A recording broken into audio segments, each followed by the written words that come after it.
మేము ఇవ్వాల్సిన food pockets కానీ అవన్నీ వెళ్తున్నాయి. ఇంకా ముమ్మరం చేస్తున్నాం. ట్రాఫిక్ కూడా కంజెషన్ ఉంది, అన్ని రెగ్యులేట్ చేస్తున్నాం. చివరి ప్రాంతానికి కూడా వెళ్లాల్సిన అవసరం ఉంది.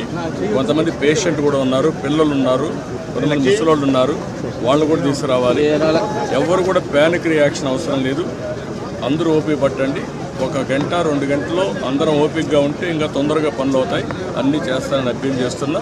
ఇక్కడే ఉంటా, కంట్రోల్ రూమ్ని యాక్టివేట్ చేస్తున్నా. ఎంతవరకు చేయగలుగుతామో అన్నీ చేసి అందరిని ఆదుకుంటాం. 110 పైన బోట్లు పనిచేస్తున్నాయి. అదే మాదిరిగా 4-6 హెలికాప్టర్లు వస్తున్నాయి.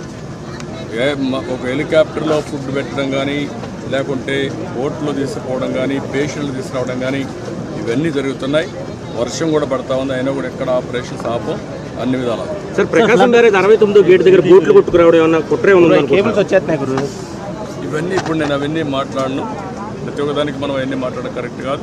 ప్రస్తుతం నా డ్యూటీ ఎట్టి పరిస్థితుల్లో కష్టాల్లో ఉండే ప్రజలను ఆదుకోవడం, వాళ్ళ ప్రాణాలు కాపాడుకోవడం, తక్షణ వాళ్ళకి కొంత సహాయం చేయడం అవసరం.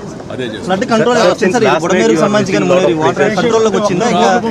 కూడా మనకు ఓవరాల్గా అక్కడే ఉంది 11,40,000 ఆఫ్ వాటర్ వస్తుంది. అది ఎప్పుడు రానంత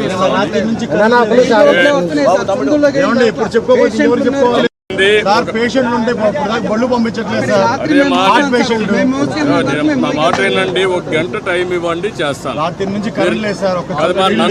మమ్మల్ని ఇబ్బంది పెట్టి నన్ను ఒక్కడే ఇబ్బంది పెట్టినా కూడా అందరికి న్యాయం చేస్తాను. నేను విన్నానమ్మా, మీ కష్టాలు అర్థం చేసుకున్నాను. అందరిని ఇంటూనే వచ్చా. ఇప్పుడు మళ్ళా పోయి నేను అన్ని స్ట్రీమ్ లైన్ చేస్తాను. మళ్ళా వస్తాను, నేను చూసుకొని చేస్తాను. నాకు వదిలిపెట్టి నేను చేస్తాను.